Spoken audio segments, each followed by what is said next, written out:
Hoy vamos a hablar del peligro de la desaparición de la esfera pública. Y esto es muy grave porque deja al individuo solo frente al Estado y frente a los poderes fácticos.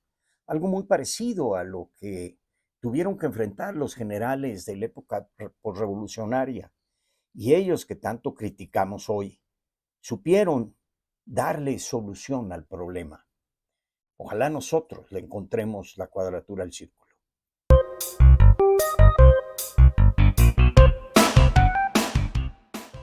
Bienvenidos a LF Mi Opinión. Hoy vamos a hablar de la desaparición del espacio público en nuestra época. Para ello vamos a introducirnos al tema con una frase de Hannah Arendt. Hago la aclaración de que Hannah Arendt estaba escribiendo a mitad del siglo pasado y que cuando habla del hombre se está refiriendo a la persona humana, a las personas, hombres y mujeres. Después de salvar a Hannah Arendt, leamos su frase. Ella decía, en los regímenes totalitarios aparece con claridad que la omnipotencia del hombre corresponde a la inutilidad de los hombres. Es decir, cuando un hombre se sobrepone a los hombres, los hace superfluos a todos ellos, los diezma, los invisibiliza. Recordemos que estamos hablando de personas. Pues bien, Calles, pues fue exactamente lo que dijo, no más que lo dijo de otra manera. Calles dijo, vamos a cambiar de un sistema de caudillos a un sistema de instituciones. Es decir, vamos a poner por sobre la omnipotencia del caudillo, ¿sí?, la utilidad y la necesidad de los hombres. Pues bien, ¿qué le pasaba a Calles? Pues Calles venía de la revolución y encontraba que la revolución se había hecho con jefes políticos armados que se alzaban en armas y que se empezaron a pelear entre ellos. Y a veces se asociaban, luego se disasociaban y finalmente ganó uno. Ganó Carranza con las armas de Obregón. Pero ya hecho gobierno, en principio ya hecho institución, se siguieron matando. Los caudillos seguían matándose. Las elecciones se hacían armadas con rebeliones. Y entonces, Calles enfrentó un fenómeno de rompimiento del tejido político y social. Había fuerzas centrífugas que estaban destejiendo a México. Y pues Calles buscó primero la forma de civilizar el proceso político. No es posible que nos matemos para transitar o transmitir el poder. Tenemos que civilizarnos. Vamos a crear instituciones para que dentro de una institución se procesen los conflictos y los resolvamos sin necesidad de tomar las armas. Pero para ello, pues era necesario atemperar al ejército. Primero, adicionalmente, pues fue urgente doblegar a los rebeldes, a las rebeliones, es decir, hacer al Estado resistible a las rebeliones. Y segundo, tenía que modernizar al ejército, tenía que crear un ejército profesional, tenía que crear una escuela, un colegio militar. Hubo necesidad de licenciar muchas tropas y muchos oficiales, hubo necesidad de corromper generales, hubo necesidad a veces de combatirlos. Pero en fin, finalmente llega Cárdenas y Cárdenas es el que logra, primero, hacer resistible a la presidencia al caudillo máximo, a Calles. Y segundo, organiza la sociedad en sectores. Es decir, para Calles el problema eran los jefes revolucionarios. Para Cárdenas el problema era cómo vamos a organizar a la sociedad. Y entonces Cárdenas la organizó en sectores y dijo, así como hay un sector militar muy importante, muy fuerte, armado, todo lo que quieran, pero es un sector, hay el sector obrero y hay el sector campesino. Así que equilibró las fuerzas ya no nada más eran los militares. También había campesinos, también había obreros que tenían presencia, que tenían voz, que tenían reclamos, que tenían agenda. Y cuando era necesario, Cárdenas los sacaba y llenaba el zócalo. Y de alguna manera le estaba diciendo a los militares, no estamos solos, aquí tenemos a los obreros. Tan es así que en 1938, durante el gobierno de Cárdenas, el 1 de mayo de 38, marcharon por las calles de la Ciudad de México 100,000 milicianos obreristas de la CTM. Ese fue un intento de crear una milicia armada de los obreros, cosa que por supuesto impidieron los generales. Era secretario de guerra en aquel entonces Ávila Camacho. Y cuando Ávila Camacho sucede a Cárdenas, lo que hace en el 46 es crear el PRI. Y al momento de crear el PRI, bueno, cambió lo que antes era el PRM, lo cambió a PRI. Y al crear esta nueva figura de partido, desapareció el sector militar y creó el sector popular, un sector de clases medias. Bueno, todo esto, ¿qué significa? Que México logró resolver el problema de desgarramiento centrífugo y organizar a la sociedad corporativamente. Y así el gobierno hablaba con organismos intermedios de la sociedad, organismos que le permitían al gobierno interactuar con los ciudadanos a través de esos organismos. Esos organismos eran las correas para bajar la comunicación de ida y de vuelta con el Estado.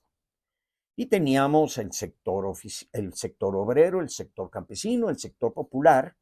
Y cuando, esta es una parte muy interesante de la historia de México, cuando López Mateos dice que éramos de izquierda, pero de centro, una frase muy famosa que ahorita se me va, pues también los empresarios dicen, nosotros también nos organizamos en sectores y crean las cámaras empresariales.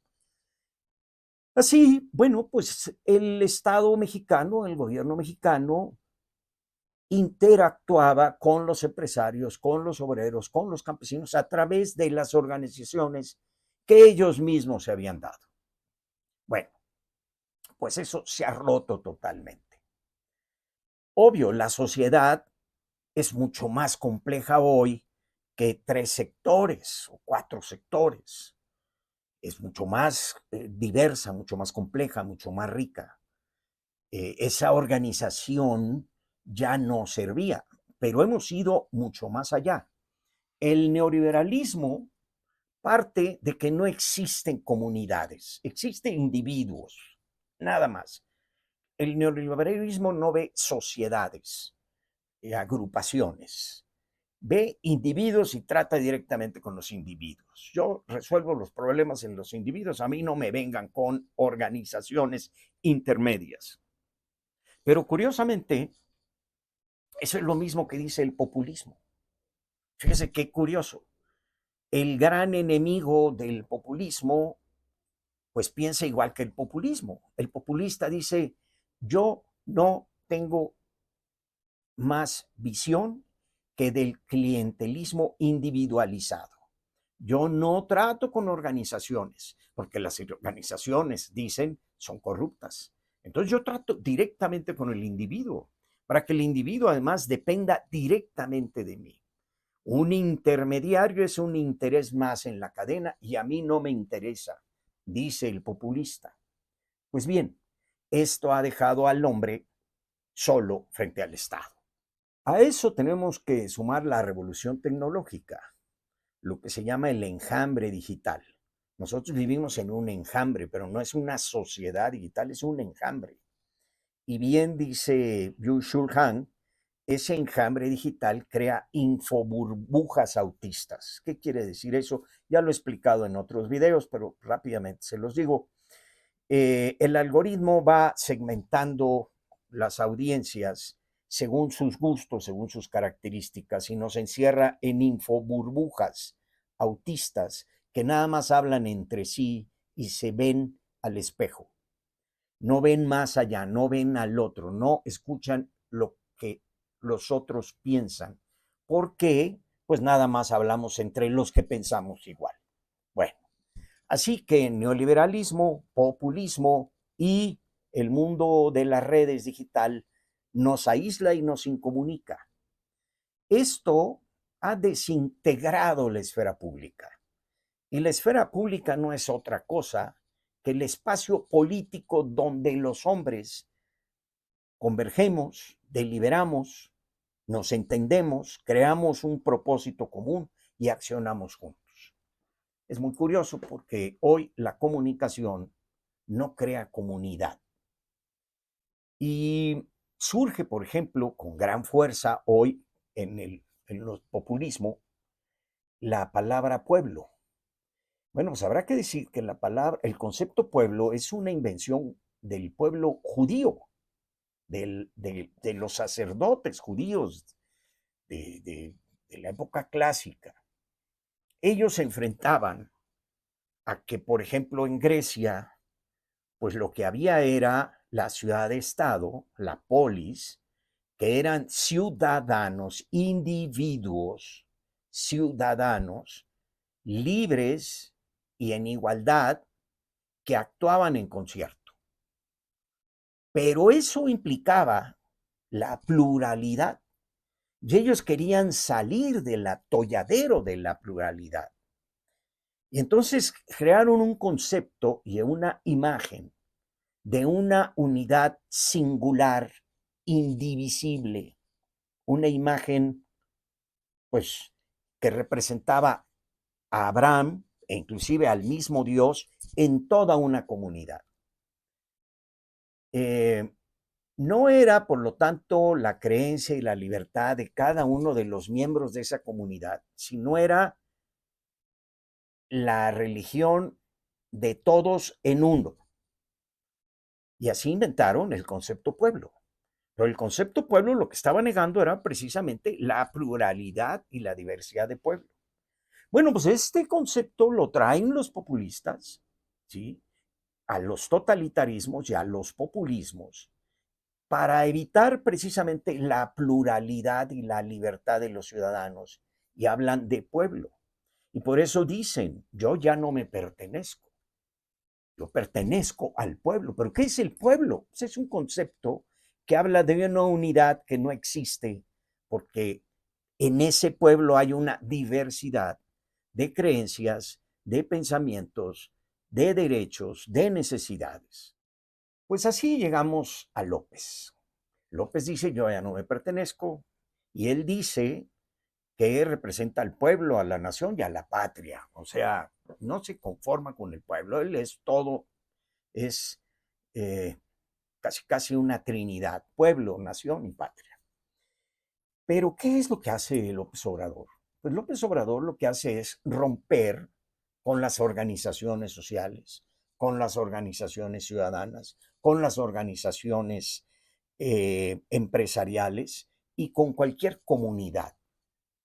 Él trata directamente y exclusivamente con el individuo, con sus necesidades personales.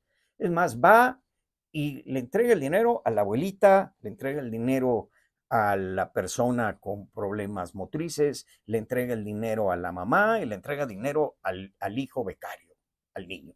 Cada quien. Inclusive entre ellos, entre la propia familia, está rompiendo los lazos comunitarios. Cada quien, yo me entiendo con cada uno de ellos. Por eso, gran parte de los problemas que tenemos hoy hacia dentro de las familias es esa polarización, porque él no quiere hablar con la familia, como no quiere hablar con los grupos organizados, quiere hablar con cada uno y a cada uno darle un mensaje diferente. Quiere atender sus necesidades personales, no las necesidades de todos, no la esfera común de ese conglomerado humano, no lo político. Por eso no habla con grupos feministas, no habla con grupos de mujeres buscadoras, no habla con ningún grupo de la sociedad organizada, porque, y esto es muy importante, esos grupos no le aseguran el voto individualizado del sujeto. Él sabe que puede presionar al sujeto, a la abuelita por aparte de la hija y por aparte del chamaco. Pero si los junta, quién sabe si los pueda presionar. Y esto tiene mucho que ver con su formación echeverriaca. Echeverría andaba por los caminos de México tratando de resolver los problemas individuales de los ciudadanos. Había siempre a su lado un guardia del Estado Mayor Presidencial que cargaba un portafolio lleno de dinero. Entonces, a ver, dale 1,000 pesos aquí, dale 100 pesos acá, a ver, a este maestro de la escuela dale para que compre pizarrones. Y rompía inclusive el concepto pues, de orden y de programación y de presupuesto. Déjenme ponerles un ejemplo. Si el secretario de Educación Pública hacía un programa para equipar a determinadas escuelas que eran las más necesitadas, y el presidente resultaba que ese día andaba por Tlaxcala y se cruzó por una escuela primaria y se metió y dijo, aquí hace falta esto. Pues el secretario le decía, oiga, no, espéreme, es que eso está en el programa. Primero vamos a acabar con las escuelas que están más necesitadas, luego esta, porque esta le metimos dinero el año pasado, pero a las otras hace 5 años que no le metemos. No, no, ahorita. Rompía todo el esquema, todo lo común, todo ese espacio público. ¿Por qué?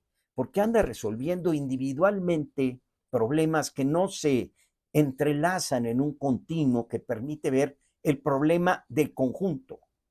Bueno, pues eso es romper la esfera pública.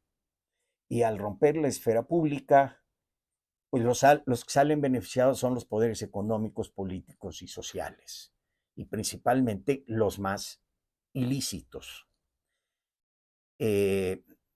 Así que todo hoy juega para romper la esfera pública, la esfera pública, y tener al individuo totalmente a nuestras anchas.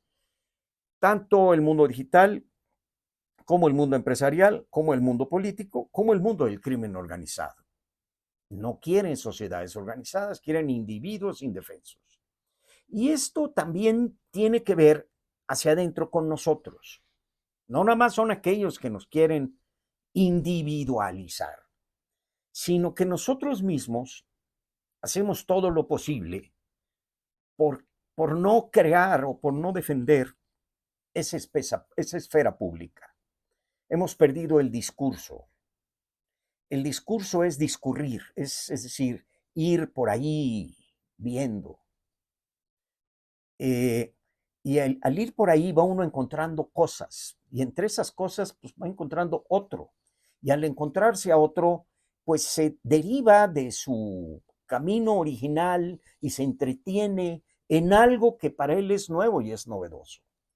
Es decir, el discurrir nos desvía de nuestro curso normal para llevarnos a otras cosas que nosotros ni siquiera conocíamos.